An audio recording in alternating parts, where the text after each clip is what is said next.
சமீபமா 2 நாளா நெறைய பேர் நம்மள வந்து பேச சொல்லிட்டு இருக்க விஷயம் என்னன்னு பார்த்தீங்கன்னா நம்ம ஈழத்தமிழர்கள் எல்லாருக்குமே நம்ம தமிழ்நாட்டுல இருக்க ஈழத்தமிழர்கள், இந்தியால இருக்க ஈழத்தமிழர் எல்லாருக்குமே குடியுரிமை தரப்போறாங்களாமே! அந்த மாரி ஒரு செய்தி வந்திருக்கு.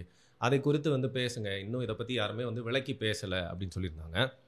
அத பத்தி பேசுறதுக்கான ஒரு சின்ன டைம் எடுத்துக்கிட்டு, சின்ன தரவுகள்லாம் அதுக்கு கரெக்ட் பண்ணிட்டு, அதில நெறைய மிஸ் அண்டர்ஸ்டாண்டிங் இருந்துச்சு. அதை குறித்து தான் இன்னைக்கு நான் உங்ககிட்ட விளக்கி பேசப் போறேன்.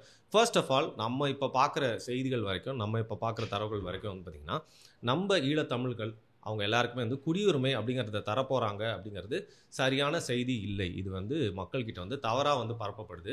ஒரு சந்தோஷத்திலயும் நெறைய பேர் பார்த்தீங்கன்னா, எல்லாருக்குமே குடியுரிமை தரப்போறாங்க. இந்த பிரச்சனைலாம் ஓவர் ஆயிடுச்சு அப்படிங்கிற மாரி பரப்பிட்டு இருக்காங்க. ஸோ ஒரு விஷயத்துல முழு தீர்வு கிடைக்கல அப்படிங்கிற பட்சத்துல, இந்த மாரி பாசிட்டிவா மட்டுமே தோணுதுங்கிறதுக்காக, இந்த அரகுற செய்திகள பரப்ப தவறு. அதனால இந்த இஷ்யூல பார்த்தீங்கன்னா, கொஞ்சம் ஹிஸ்டரிக்கு பின்னாடி போறது மட்டும் இல்லாம, இப்ப இருக்கிற நிலைமை, இப்போ வந்திருக்க செய்தியில இருக்க உண்மைத்தன்மை என்ன அப்படிங்கிற குறித்தும் நம்ம பேசலாம். 2007ல சிட்டிசன்ஷிப் ஆக்ட் 1955 அதன் படி ஈழத்தமிழர்கள எக்ஸ்பிளிசிட்டா நம்ம இந்திய குடியுரிமை பெறதுக்கான தகுதியே இல்ல அப்படின்னு சொல்லிட்டு, அவங்கள இந்த தகுதி நீக்கம் பண்ணது மட்டும் இல்லாம, தகுதி நீக்கம்னு சொல்ல முடியாது. அவங்களுக்கு அதுக்கு எலிஜிபிளே இல்ல அப்படிங்கிற மாரி ரொம்ப ஓப்பனா சொல்லிட்டாங்க. அதற்கப்புறம் 2019ல ரொம்ப ஒரு முக்கியமான விஷயம் நடக்குது.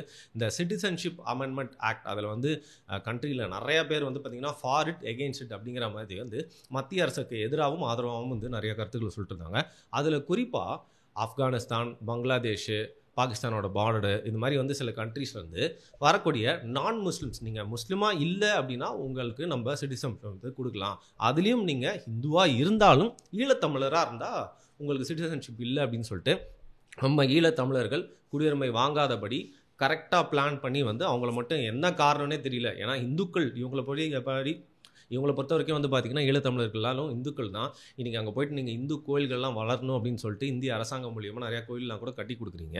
ஆனா, அவங்க முஸ்லிம்ஸா இருந்தா ஏத்துக்க மாட்டேன் அப்படின்னு சொல்றீங்க. சரி, அது ஒரு டிபேட்டபிள். அத தனியா பேசுவோம். ஆனா, இந்துக்களா தானே நீங்க ஈழத்தமிழர்களையும் கருதுறோம். அவங்கள மட்டும் எதுக்கு நீங்க ஒதுக்கி வைக்கிறீங்க அப்படிங்கிற கேள்வியும், ஒரு ஆதங்கமும், கோவமும் நம்மளுக்கு இருந்துட்டே இருந்துச்சு. அதற்கு இன்னைக்கு வரைக்கும் பார்த்தீங்கன்னா, சரியான ஒரு விளக்கமும் இல்ல, விடையும் இல்ல.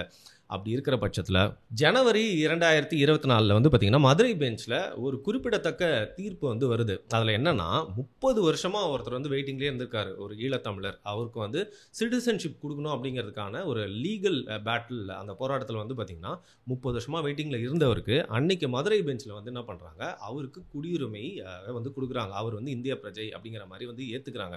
இது ஒரு மைல்ஸ்டோனால ஒரு வெர்டிக்ட்டா பார்க்கப்பட்டுச்சு. ஆனா இதற்கப்புறமும் ஒரு தெளிவான இதுக்கு இந்த தீர்ப்பின்படி, இந்த முடிவின்படி ஈழத்தமிழர்களுக்கு எல்லாருக்குமே இந்த பிரச்சனைக்கு உண்டான தீர்வு வருமான்னு பார்த்தா, அதற்கப்புறமும் வரல. பெரிய குழப்பமான ஒரு சூழ்நிலை தான் ஏற்பட்டுட்டு இருந்துச்சு. ஆகஸ்ட் 2025ல பார்த்தீங்கன்னா, ஒரு கேரளா அண்ட் ஈழத்தமிழர் 2 பேருக்குமே பிறந்த ஒருத்தவங்களுக்கு பார்த்தீங்கன்னா, பாஸ்போர்ட் குடுக்கறதுலயும் ஒரு குழப்பமான ஒரு சூழ்நிலை ஏற்பட்டுச்சு. அதை குறித்தும் ஒரு தீர்வு அத பத்தி எட்டப்படல அப்படிங்கிறது அந்த கேஸ் மூலியமாவும் தெரிஞ்சது. இந்த மாரி முன்ன பின்ன இந்த விஷயம் போயிட்டே இருந்துச்சுனாலும், இவ்ளோ ஆண்டு காலங்கள் சில பேர்லாம் பார்த்தீங்கன்னா, 35, 40 வருஷமா இன்னும் ரெஃப்யூஜிஸாவே தமிழ்நாட்டுல வாழ்ந்துட்டு இருக்காங்க.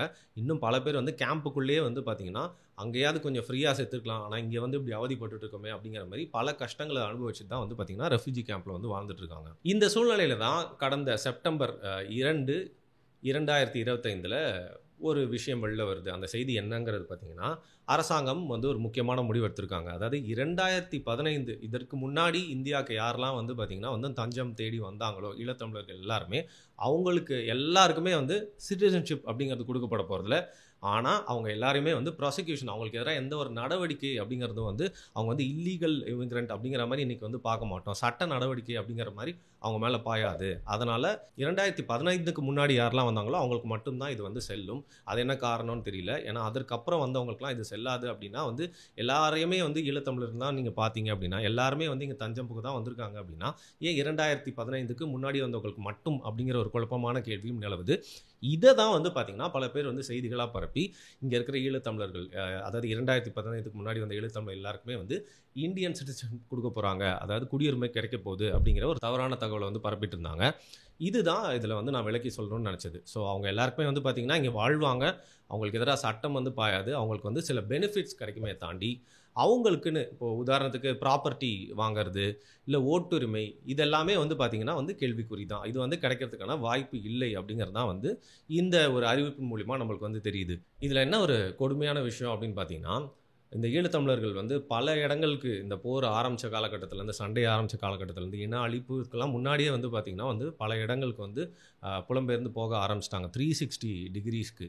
அதில வந்து சில பேர் ரொம்ப கிட்ட இருக்கே அப்படிங்கிறது மட்டும் இல்லாம, இதுவும் நம்மளோட தாய் நிலம் தான். நம்ம சொந்தங்கள் இங்க இருக்காங்களே அப்படிங்கிற ஒரு பார்வையில தமிழ்நாட்டுக்கு வந்து தஞ்சம் புகுறாங்க. இதில வந்து தமிழ்நாட்டுக்கு வந்தவங்களோட நிலைமை அப்படி என்னங்கிறத கடைசியில பார்க்கலாம்.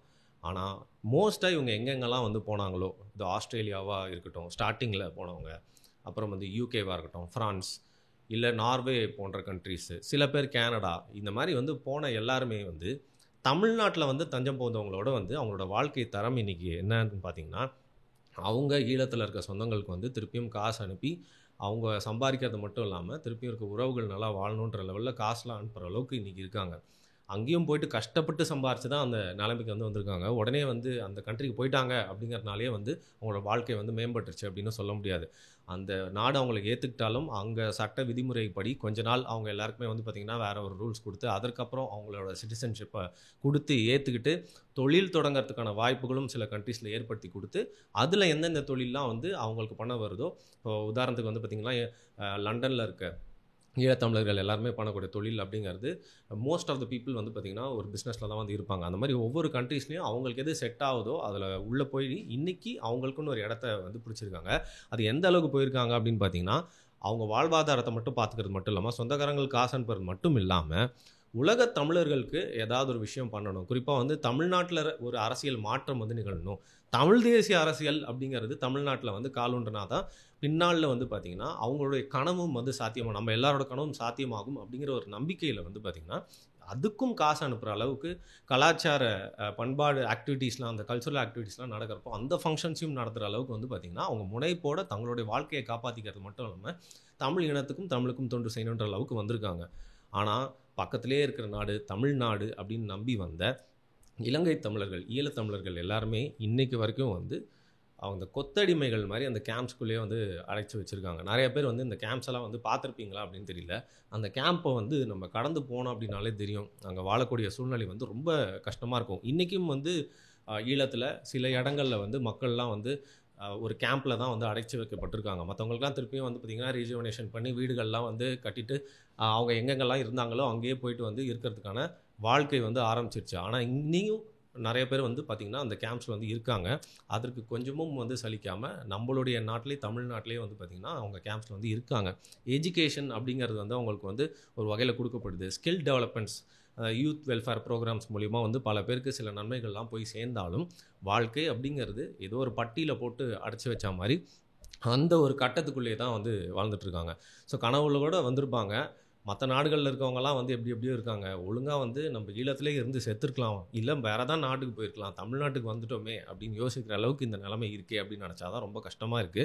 மத்திய அரசாங்கம் எந்த ஒரு பார்வையில இன்னும் அவங்கள வந்து ஒதுக்கி வைக்கிறது, மாற்றாந்தாய் மனப்பான்மையோட வந்து பார்த்துட்டு இருக்கு அப்படிங்கிறது புரியல அப்படின்னாலும், இந்த ஒரு அறிவிப்பு மூலியமா இது ஒரு சின்ன ஒரு நன்மை அப்படிங்கிறத நம்மளால பார்க்க முடியும். இத முழுசா நம்மளால கொண்டாட முடியாது.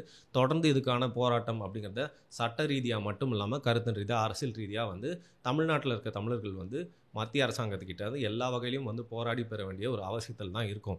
ஸோ அதனால இந்த ஒரு நியூஸை வந்து பல பேர் வந்து புரிஞ்சுக்கணும். முற்றிலுமா எல்லாருக்குமே வந்து சிட்டிசன்ஷிப் கிடைக்கல. ஏன்னா இப்படி ஒரு சாட்டிஸ்ஃபேக்ஷன், பொய்யான ஃபேக் சாட்டிஸ்ஃபேக்ஷன் தான் வந்து பார்த்தீங்கன்னா, இந்த தவறான நியூஸ் வந்து பரப்புறது மூலியமா நம்மளுக்கு வந்து கிடைக்கும். அதனால அதை பரப்புறதே நம்ம நிறுத்தணும் அப்படிங்கிறனால தான் இந்த ஒரு காணொளி பண்ணணும். அது ரொம்ப அவசியம் அப்படிங்கிறது எனக்கு தோணுச்சு.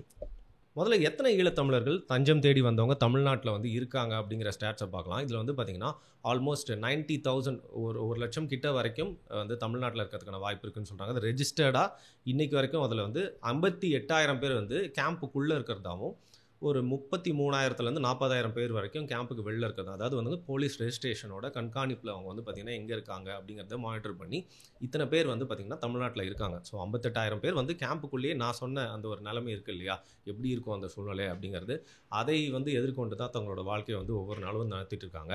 அதன்படி வெளியில் வந்தவங்களுக்கும் வந்து ஒரு ஃப்ரீடம் அப்படின்னு கேட்டிங்கன்னா வந்து இல்லை. ஏன்னா அவங்களுக்கு கிடைக்கக்கூடிய விஷயங்களும் ரொம்ப லிமிட்டடாக தான் இருக்கும்.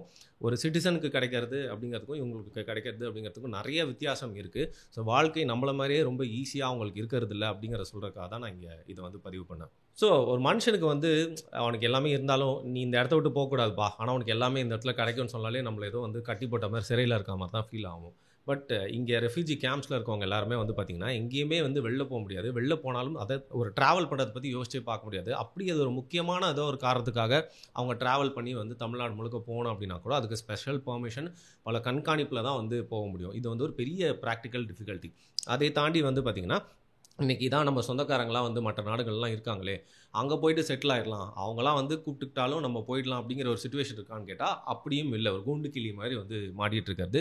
இது ரொம்ப ஒரு கஷ்டமான விஷயமா இருக்கும். அதையும் தாண்டி எஜுகேஷனில் சரி மற்றவங்களாம் ஏதோ அவங்களோட பாதி வாழ்க்கையில் இங்கே வந்து மாட்டிக்கிட்டாங்க, அடுத்த சந்ததி வந்து ஒரு படிப்பு அப்படிங்கிற விஷயத்துலையாவது எப்படியாவது அடுத்த லெவலுக்கு போயிடுவாங்க அப்படின்னு பார்த்தா அவங்களுக்கு படிக்கிறதுக்கு நிறைய வாய்ப்புகள்லாம் ஏற்படுத்தி கொடுத்தாலும் அவங்களுக்கு வந்து ஸ்காலர்ஷிப்ஸு அந்த மாதிரி விஷயங்கள்லாம் வந்து கிடைக்கிறதுக்கான வாய்ப்பே இல்லை. அதையும் தாண்டி குறிப்பாக மெடிசனு, லா இந்த மாதிரி படிப்புலாம் அவங்க படிக்கிறதுக்கான வாய்ப்பு ரொம்ப வந்து கம்மியாக இருக்குது. அண்ட் குறிப்பாக வந்து இடஒதுக்கீடு அப்படிங்கிற வகையிலையும் அவங்களுக்குன்னு பார்த்திங்கன்னா எந்த ஒரு கோட்டாவும் இருக்குது. அப்படிங்கிறனால படிப்பு அப்படிங்கிறது ரொம்ப ஒரு பேசிக் லெவலில் போயிட்டு நின்றுட்டு அதற்கு மேலே வந்து ரொம்ப பெருசாக வந்து ஷைன் ஆகிறதுக்கான வாய்ப்பு ரொம்ப கம்மியாக இருக்குது. இதனால் வந்து அவங்க எப்படி இருந்தாங்களோ சும்மா பேச்சுக்கு படிக்கிறாங்க அப்படிங்கிற மாதிரி இருக்குமே தவிர்த்து வாழ்க்கையில் அடுத்த லெவலுக்கு போய் ப்ரொஃபஷனலாக வந்து தொடர்ந்து ஒரு விஷயம் பண்ணுறதுக்கான வாய்ப்பு ரொம்ப கம்மியாக இருக்குது.